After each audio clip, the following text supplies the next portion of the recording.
नमस्कार दोस्तों, आज हम बात करेंगे ऐसी जेल की जिसमें सिर्फ एक ही कैदी रहता है।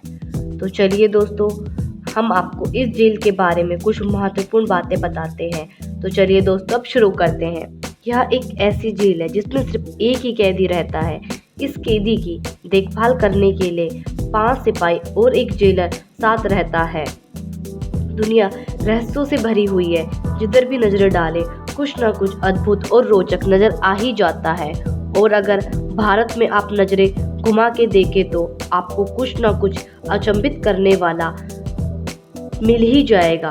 भारत के गुजरात राज्य की तरफ एक छोर पर देखेंगे तो आपको एक ऐसे दिलचस्प नज़ारा देखने को मिलेगा जिसे देखने के बाद आप कंफ्यूज भी हो सकते हैं।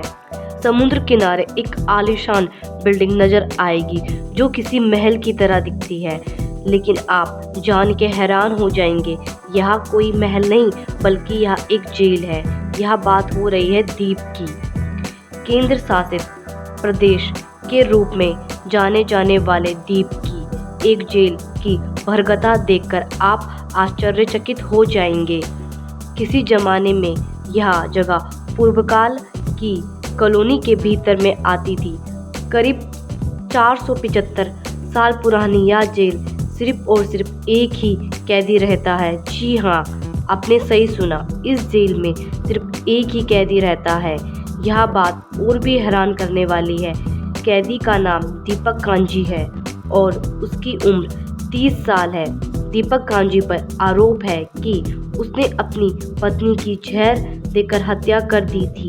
जेल में कांजी सिर्फ अकेला ही रहता है, इसीलिए उसकी सुरक्षा में 5 सिपाही और एक जेलर दिया गया है। सभी की शिफ्ट घंटे के हिसाब से तय की गई है। 2013 में इस जेल को बंद करने की घोषणा कर दी गई थी। तब से यहाँ कैदियों का आना रुका हुआ है।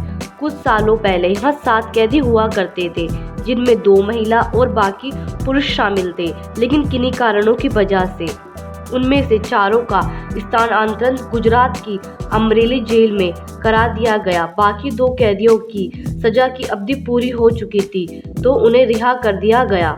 इसीलिए अब सिर्फ एक ही कैदी रह गया है द्वीप जेल में। ड्यूटी पर मौजूद सिपाहियों ने हमसे बात करते हुए बताया कि एक कैदी के लिए समय बिताना बहुत मुश्किल हो जाता है। आंकड़ों के मुताबिक द्वीप में पर्याप्त एक कैदी पर सरकार 32,000 रुपये महीने का खर्चा जाता है, जबकि अन्य राज्यों के मुकाबले बहुत ज़्यादा है। जिस जेल में दीपक रहा करता है उस जेल में 20 कैदी आ सकते हैं। उसके लिए खाने का बंदोबस्त पड़ोस के रेस्टोरेंट से किया जाता है। वहीं उसे जेल में कुछ समय के लिए दूरदर्शन और भी अन्य चैनल देखने की अनुमति है। उसे जेल के भीतर गुजराती अखबार और मैगजीन दी जाती है। इसके अलावा वह शाम 4 से 6 बजे तक के बीच में 2 सिपाहियों के साथ खुली हवा में टहल सकता है। तो दोस्तों, कैसी लगी आपको हमारी ये वीडियो? आशा करते हैं आपको हमारी वीडियो अच्छी लगी होगी। तो आप हमारे चैनल को सब्सक्राइब और लाइक करना ना भूलें। नमस्कार।